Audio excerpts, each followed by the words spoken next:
Because you can be sure that Tinubu was not in power, that ran and snatched and grabbed it, already has the 2027 election result written. A Tinubu that will be busy appointing weakest man as electoral commissioner, the most violent election rigger in Nigeria today, openly, is Wike. That is the person whose proxy was being appointed as that's a weighty allegation. Electoral commissioner.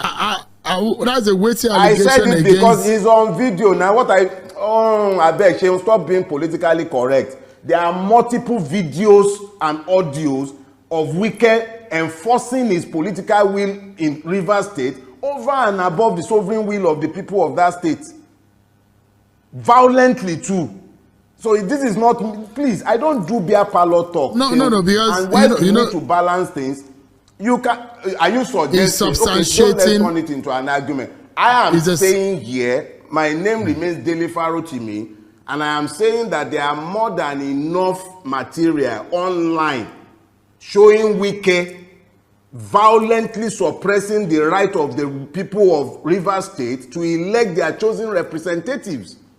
And I am saying that his personal aide, his person, has already been appointed a resident electoral commission since Tinubu came to power. So how can you be talking about a free and fair election in 2027 when it's already a fait accompli that without consequential amendment of the Electoral Act, without a consequential reformation of our judicial system, the same madness that took place in 2023 will repeat itself in 2027?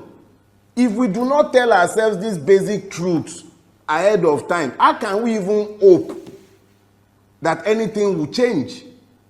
We have to be unapologetic and unrepentant in pushing the truth in their eyes. As I've told you, the truth is both a sword and a shield. I love wielding it as a sword and smashing them on the head with it, and I don't care for their feelings. I don't know how long any one of us is going to live. I'm not going to live my life kowtowing to the opinion, sentiments, or emotions of worthless human beings who have wrecked the life of thousands and millions by their actions and inactions. So we cannot be talking about an election in 2027 in the presence of the multiple madnesses that have remained with us, in the presence of a situation where a corrupt INEC chairman will open his mouth and blithely declare on national TV, go to court. We can't be having that and be talking about an election in 2027. We must at least be honest enough to tell ourselves what is in front of us. If there is going to be an election worthy of his name, I will be out there supporting Peter Obi. If there will be an election, and if we still even have a country, the way Bulaba is going with Nigeria, what do we know that will be left of this country by 2027? What will be left of this country? Anemia is being in his own domain after ransomware, and we are talking about 2027. An Oba was killed. Obas, for instance, were killed for the other time, and we are still talking about 2027. You practically don't have a functional state again. Somebody is single-handedly, without recourse to any due process, the due process law be damned, the PPP law be damned, single-handedly without public tender of any sort, be awarding a road at 4 billion naira per kilometer. And you are still talking about a country. Why are we lying to ourselves? We must, even if they will not agree, we must be unapologetic in telling these truths.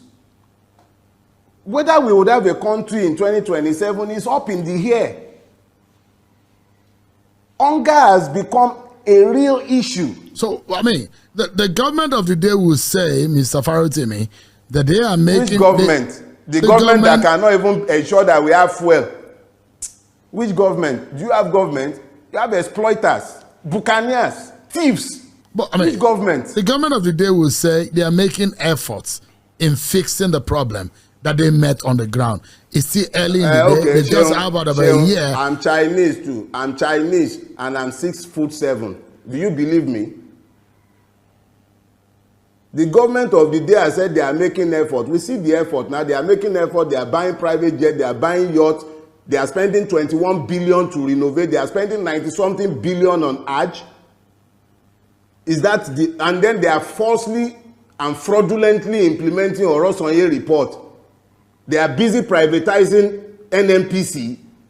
We are busy refining in Malta and everywhere. We see the effort they are making. So I'm Chinese too, Sheung, and I'm 6'7". Do you believe me? So you don't see any good that this government has done since the last 1 year? Do you see it? No, I'm asking, because I'm a journalist. I'm asking. I had no expectation of anything good from this government. Nobody steals power to benefit the people. It does not happen. I do not expect the mercies of a thief who has robbed me. I was not under any illusion whatsoever about this government.